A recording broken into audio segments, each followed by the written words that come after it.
Hello class, and welcome to COMM1085 week 11. On today's agenda, we will be going over the next step of the research assignment, which is the comprehensive outline worth 15% of your mark. We'll be talking about how we can move on from research question to thesis statement. Then we will discuss how using headings and subheadings in APA-Conestoga style can help you organize your ideas. And then we're going to talk a little bit about using point form notation to develop your outline. So the comprehensive outline is due March 29th at 11:59 p.m. An effective outline contains all of your own ideas and all of the information that you need to support your ideas, and it is arranged in a way that will allow you to write your paper more easily and more effectively. Now let's look at the assignment instructions and answer some questions. So while we're reading, keep these questions in mind. What is the due date? What is the weight of the citations and referencing? What is the weight of the thesis? What is the weight of the conclusion? And which criteria states that substantial proof and examples are expected? So the last four will be on the rubric. So this is a screenshot of the assignment instructions. We will be going through it in detail later on in this class, so I won't read through it right now. All I'm going to show you is that the due date is Sunday, March 29th at 11:59 p.m. And please keep in mind that the length for this assignment is flexible. You can make it as long as you need or as short as long as you have all the necessary information. Okay? And please be sure to use the template that's provided on eConestoga. Do not just copy and paste the information or the questions. Just use the template because that's easier for me to mark and it's easier for you to fill out as well.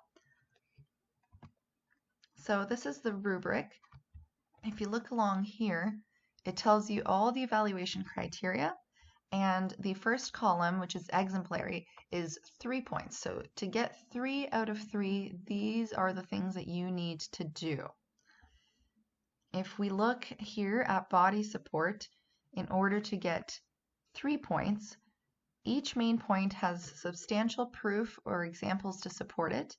The support is sophisticated, well chosen, and is specifically and clearly tied to the thesis purpose. And key phrases demonstrate an in-depth understanding of the topic. Okay? But please read through all of this before you submit your assignment. That way you know what I will be evaluating you for. So if you take a look here, citation and referencing, that's worth 3 points. Thesis or purpose statement, we are only going to be doing a thesis statement, but ours is worth 3 points as well. And the body support is where that substantial proof and examples come into play. So here are the answers. The due date is March 29th by 11:59 p.m. The weight of citations and referencing is 3 points. The weight of the thesis is 3 points. The weight of the conclusion is 3 points, and it is the body support which states that substantial proof and examples are expected. So how do we go from question to thesis? So imagine that our original research question that was submitted was, will Krispy Kreme's new expansion into the Canadian market be profitable enough to allow the business to survive long-term in Canada? So pretend you submitted this to me and I said, well, this question is headed in the right direction, but it needs improvement because it can be answered with a yes or no question. Now, do you remember what that is called? If a question can be answered with a yes or a no, it's called a closed question. So let's read the question again. Will Krispy Kreme's new expansion into the Canadian market be profitable enough to allow the business to survive long-term in Canada? The answer is either yes or no. It either yes will be profitable enough or it won't be. That is not enough information to write a paper. So let's revise the question. How can we ask something similar without getting a yes or no answer? So you could revise this and rewrite it to say, What are the main factors that account for Krispy Kreme's failed attempt at Canadian expansion? That would actually lead to a lot of research and a few different factors, right? So now we have our revised question. What are the main factors that account for Krispy Kreme's failed attempt at Canadian expansion? The answer to this question will become the thesis statement of your report. So you do your research, you find the answer to that question, and then you make a thesis statement. For example, Krispy Kreme's failed expansion into Canada was the result of 3 major factors: unreasonable costs, inconsistent sales, and flawed market research. So we're saying Krispy Kreme, their expansion into Canada failed as a result of 3 major factors, right? That's the thesis. And then we include the 3 supporting subtopics, which is unreasonable costs, inconsistent sales, and flawed market research. So if you're following along with the learning log, you can fill that out. If not, just follow along on the screen together. So moving from research question to thesis statement, below you'll find a series of thesis statements. For each thesis statement, you'll also find 2 possible research questions. Identify which question is best matched to the thesis statement. So we're going backwards. So what you're doing is you're going from a question, right, to then a thesis statement. Well, we're going to work backwards and see what question is this thesis statement answering. So the thesis statement says, virtual reality is making huge changes and improvements in how students learn. Its biggest impact can be seen in 2 main areas: improving accessibility and enriching learning opportunities. So let's look at the first question. How can virtual reality be used in education to improve teaching methods? Now, let's look at the other question. How can virtual reality be used in education to improve the way students learn? Which of these questions is being answered by the thesis statement? Now, let's read the thesis statement again. Virtual reality is making huge changes and improvements in how students learn. Its biggest impact can be seen in 2 main areas: improving accessibility and enriching learning opportunities. So the actual question would be, how can virtual reality be used in education to improve the way students learn? Right? The question asks about the way students learn. And the thesis statement also talks about that, and it answers that question. Whereas, how can virtual reality be used in education to improve teaching methods actually focuses on teaching methods, whereas the thesis statement is focusing on how students learn, right? So now here's the second example. The thesis statement says, almost all cyber attacks today are motivated by personal, financial, or political reasons. So what would the question be? Would the question be, what areas of modern society are most vulnerable to cyber attacks?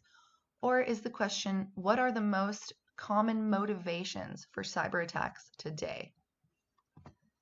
Well, we know that it is, what are the most common motivations of cyber attacks today? Because the thesis statement says almost all cyber attacks today are motivated by personal, financial, or political reasons. The question asks about motivations, therefore the thesis should also discuss motivations. The other question that says, what areas of modern society are most vulnerable to cyber attacks, does not deal with the motivations, right? It would be focused on the effects of cyber attacks. It might offer business or government or healthcare as areas that are particularly vulnerable. Okay, next one. The thesis states, online music streaming services like Spotify and Apple Music are changing the way people listen to music, the way musicians get paid for their work, and the way record companies market musicians. What question is this answering? Is it answering how are online distribution systems such as Spotify and Apple Music affecting the North American music industry? Or is it answering what are the negative implications of online music streaming services like Spotify and Apple Music? Well, the thesis doesn't really state anything particularly negative, does it? So it's answering the question, how are online distribution systems such as Spotify and Apple Music affecting the North American industry? And then the thesis answers that. Online music streaming services like Spotify and Apple Music are changing the way people listen to music, the way musicians get paid for their work, and the way record companies market musicians. They could be negative, but this isn't specifically dealing with the negative impacts. So what are the negative implications of online music streaming services like Spotify and Apple Music? That would have to talk about only negative effects of streaming music, whereas the other question is focused only on the changes that are most significant. This might include positive and negative changes. You would have to read the rest of the essay to figure that out. Okay, so let's talk about a thesis. You want to make sure that your thesis statement meets these criteria. First, it has to identify your position on the topic. Second, it presents your position as an idea that can be challenged and or needs to be defended. It presents your position in clear and specific language. And that includes proper grammar as well. So now let's take a look at the steps of the assignment. This is where we're going to break down step 1 through 6. So the first thing you need to do before you move on to your outline is you must review the feedback that you've received from me on your research project proposal. Then make any necessary changes to your research question or any other aspects of your proposed research project. So you're going to go into our course shell in Econestoga, and under course tools at the top, click on that little drop-down menu, click on assignments, open up the feedback for the research project proposal. So this is what you've already submitted. I want you to read all the available feedback. So the general feedback that will show up near the top of your screen, I want you to read the feedback on the rubric and the annotations on the actual file you submitted. There is a video here. If you download this week's PowerPoint, you can click on that link. I have also posted it as an announcement on Econestoga. That specific video talks about grade mark. I don't use grade mark. I might do it going forward if it makes it easier for you guys. But what I do is I actually make annotations on the document you submitted yourself. So you can actually just click on the document you submitted and you'll be able to see my notes. So once you have read my feedback, please make the necessary changes to your proposal. You don't have to resubmit it unless I asked you to, but you must apply the changes that I've suggested. Or if you're not sure about what to do, email me and discuss how to move forward. So you must review the changes, you must make the changes before you can do your comprehensive outline, okay? So the next step is to read widely on the topic you have selected. Use the strategies and skills we've reviewed to help you use the library database and to select appropriate sources.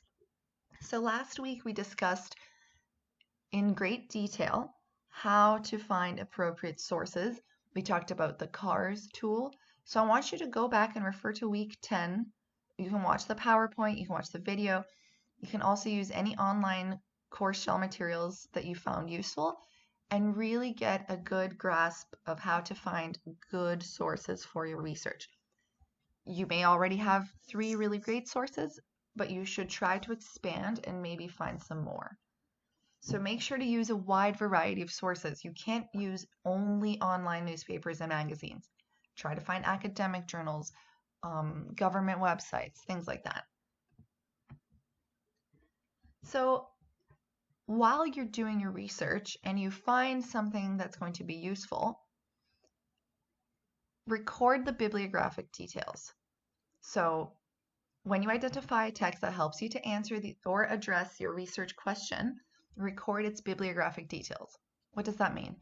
Write the author's name, write the date, write the title of the article that you're reading, write the name of the newspaper, journal, whatever it is that it's a part of. And then I want you to paraphrase key aspects of the text, recording your notes in point form or short sentences. If you do find a short passage that you think is especially well written, then quote and cite the passage within your notes. You need to do this before you start filling out the assignment template. So you can do this in a blank Word document, in your own handwritten notes, whatever you're more comfortable with. Once you have done enough research, develop a thesis statement. Make a statement that answers your research question. Here is an example. Say that this was your research question. Which innovations in agriculture technology are having the biggest impact on North American farming? Once you find your information, then you can write a thesis statement. 3 main kinds of technology innovations are having the biggest effect on farming in North America. Advancements in field equipment, milking systems, and enclosed agriculture. Your thesis should include 3 supporting topics. So even though your research may provide you with several supporting facts, choose the 3 best supporting topics and use them to support your thesis. You may use 4 only if the 4th topic is truly important to your thesis. Sometimes you'll find in your research that there are 4 really strong points. For this one, I ask that you choose 3 or 4, okay? Step 5. Continue to add ideas and details to the outline until you have produced a blueprint that is so comprehensive and organized you could imagine yourself writing the first draft of your report without accessing any other supporting materials.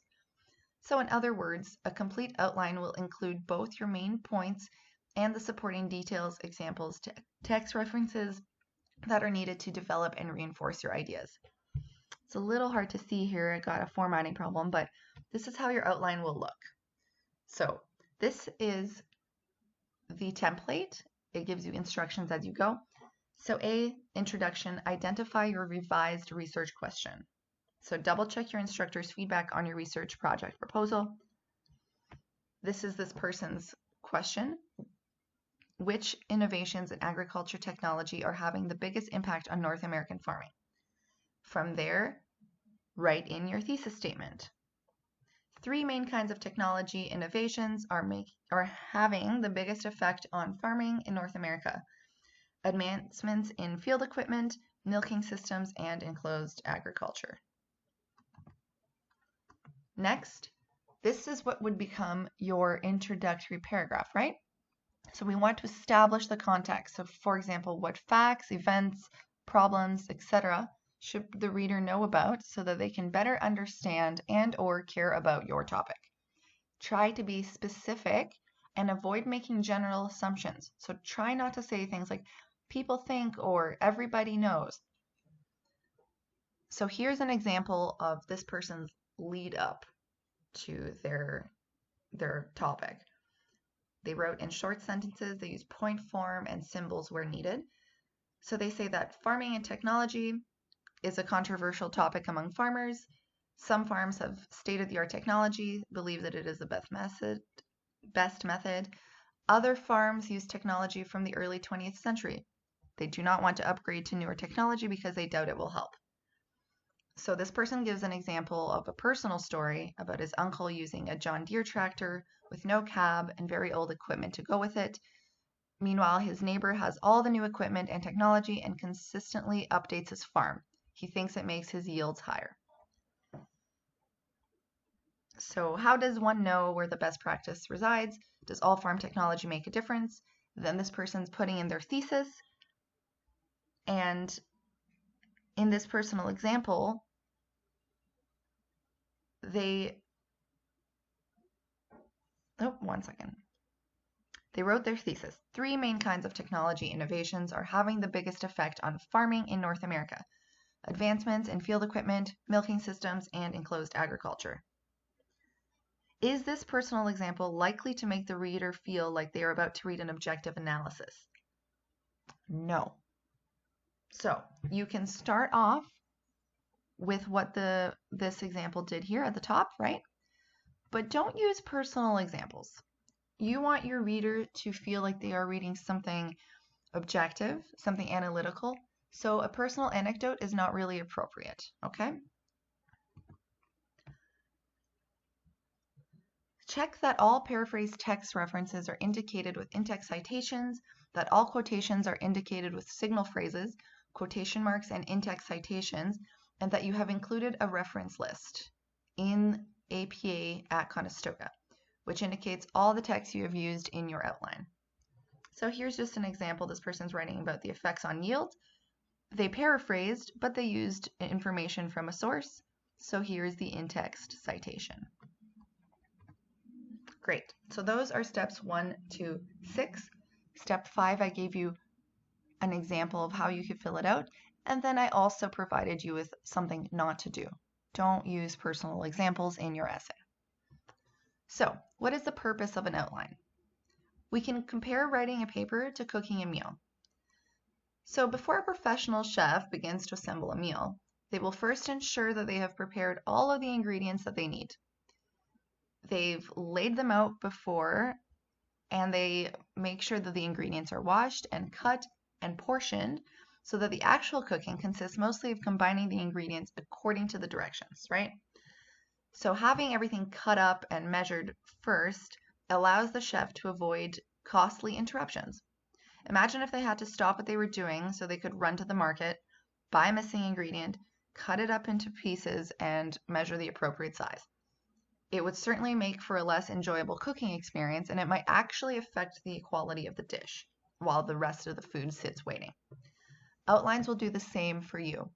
Writing an outline is like chopping up all your ingredients, measuring everything, and having it all ready to go so that when you're ready, you can just throw it all in the pot.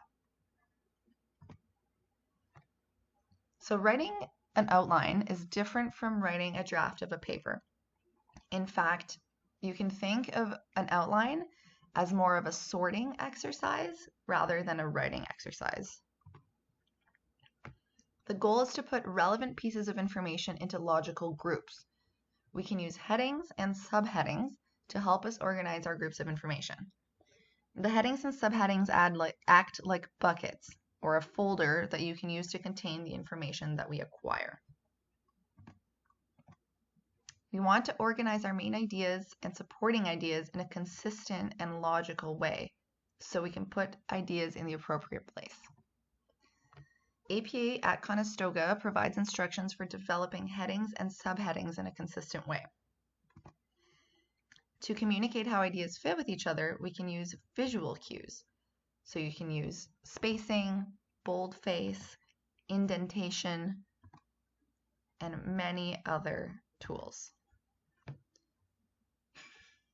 So to practice with headings and subheadings, we can take a look at headings in APA document, which is contained in our course shell. That's a PDF. You can download it, but I have also added a screen grab to the slides.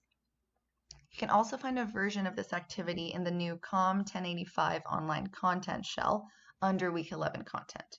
It's the activity titled Organizing an Outline, which is something that you should do after you watch this video. Please go and do your COMM1085 online content. All the week 11 stuff is really important. So here's an example. This is the title, right? We have a header with a page number. Every new page has that, so that's not really relevant information. This person is introducing one of their topics, right? The products around the periphery of a supermarket are the healthiest, and they go into their topic. Now, level 1 heading. This person is going to talk about produce, right? So that's where you center your title. It's right in the middle there.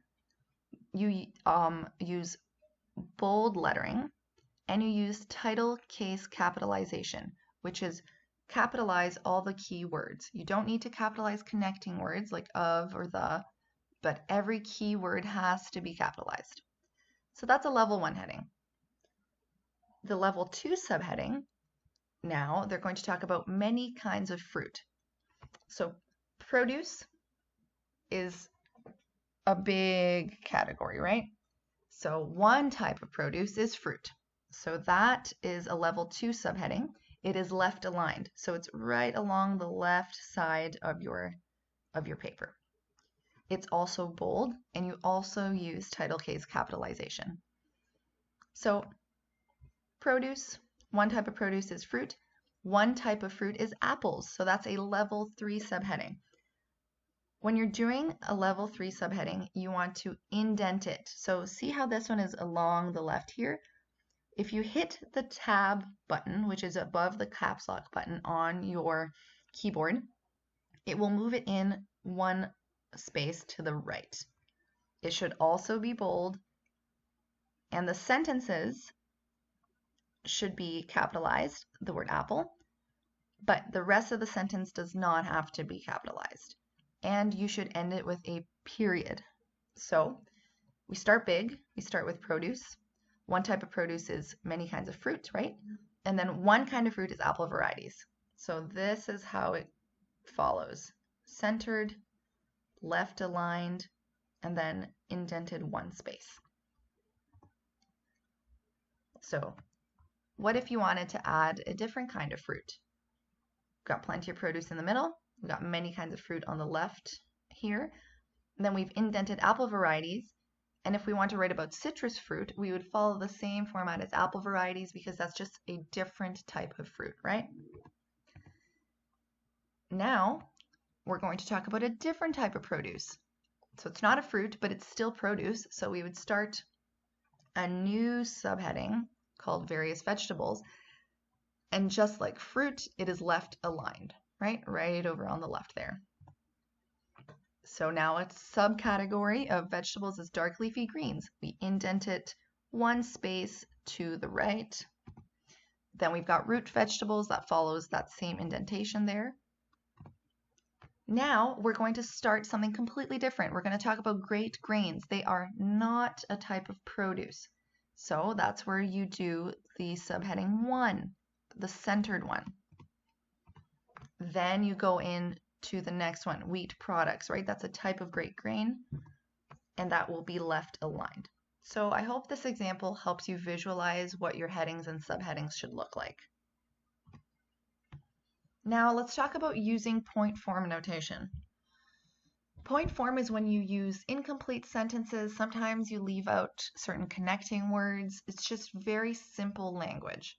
So it is condensed language. It's not necessary to include articles, the, and other words that are not essential for understanding the basic idea.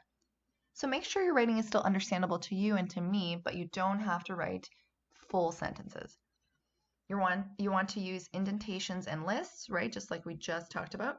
Supporting details and examples can be indented from the left margin and organized in bulleted or numbered lists to indicate that they're part of a larger idea. So you can do that if you want. You can use abbreviations. So we can shorten words like approximately to become approx. And some other common point form abbreviations are BC for because, W with a slash for with, and W/O for without. You can also use arrows, colons, plus and minus signs, etc. to indicate relationships between ideas. So eventually, we will move from our outline to a paragraph. So this is how you set up an outline so that eventually you will be able to write a paragraph from it. So this person's first topic sentence is high costs. The topic sentence is Krispy Kreme's first attempt to expand into Canada failed due to unexpectedly high costs. Then they're going to write their support. Stores were too expensive to operate, arrow, high upkeep, and real estate costs. Then they've got some bullet points here. They write that it's too big, approximately 5,000 square feet each. Then they have their in-text citation because this is not information that they know, right? This is researched information. Then they've got a next bullet point here that says too expensive, arrow, costs up to 2 to 3 million to open. And again, they have their in-text citation there at the bottom. So they are going to take this information and they're going to make it into a paragraph. So using the information, moving into full sentences, this is what the paragraph can look like. Krispy Kreme's first attempt to expand into Canada failed due to unexpectedly high costs. Our topic sentence is already there. You can just copy and paste it right into the paragraph. Stores were too expensive to operate due to unexpectedly high upkeep and real estate costs. Stores were around 5,000 square feet each, Harris 2016 paragraph 3, and cost up to $2 to $3 million to open, Shaw 2016 paragraph 7. The cost to acquire, open, and run these large stores ate up all the revenue produced by these so-called factory outlets. Ultimately, Krispy Kreme's established sales model proved unsuccessful in Canada. So there's the concluding sentence, right? It sums up everything we just talked about, and it used all the information from the outline. So let's talk about learning log number 5. We're going to try to make this paragraph into an outline. So here is the paragraph. Although it's easy to see how the technological innovations of the last 10 years have made North American homes more efficient, it's also important to understand how they've made homes safer. Recent movies and news coverage would suggest that smart technology used in the home has actually made our homes more vulnerable to attack. However, this impression is false. Around-the-clock news coverage forces media producers to constantly search for headline-worthy stories. When they promote extraordinary incidences, viewers often assume that these incidents are in fact occurring regularly. But according to Time magazine reporter Kelly Conniff, of the millions of Americans who own at least one connected device, only a small fraction has come forward as victims of malicious home gadget attacks, paragraph 3. Data like this suggests that despite what media reports might suggest, the smart technology in people's homes is actually quite safe. In fact, 3 kinds of smart technology in particular are really saving lives: security systems, fire and carbon monoxide detectors, and, surprisingly, lighting systems. So you could take that information and do backwards from what we're doing, right? We're going from outline to paragraph. This is how paragraph to outline would be. New technology makes homes safer, but media reports suggest opposite. Gadgets are unreliable and dangerous because competition for viewers makes news prioritize sensational stories. Public thinks these stories are more common than they are. Actually, data shows smart tech makes homes safe, don't cause incidents. Source: Conniff, Time, 2014, paragraph 4. 3 main kinds of smart home tech: security systems, fire and carbon monoxide detectors, and lighting systems. So you could take this information and make a paragraph. So we won't do this together, but I do encourage you to review the student's sample. It is in the assignment outline under assignments. There is also one in the online content shell. So while you're reading them, think about what the strengths are of this outline. Are there any areas they would seek to improve? And what do you think will be most challenging about this outline assignment for you? So what's next? If you have not already, I need you to go view my feedback on your research proposal. Read it carefully, email me if you have questions, and make all necessary changes to your question and your research proposal before moving on to the outline. Then open the COMM1085-20W online content course shell and do all the modules for week 11. Some of it will be review from what we just talked about, but it is important that you understand it. Then go back to our regular course shell and go to Content. Under Content, go to Assignments on the left-hand side. Select Week 11 Comprehensive Outline, 15%. Open the Comprehensive Outline Report Example, F19. This is a student example that will give you a good idea about how to complete your own assignment. Then download the Report Outline Template Basic. Please use this to complete your assignment. Don't just copy and paste the answers into your own document. Open it, download it, open it as a Word document, and then just fill in your own answers. You don't have to erase anything. Please just write your answers in there. If you have any questions about this, if you have any questions about your feedback, please don't hesitate to email me. And I hope you have a great day and good luck with the assignment.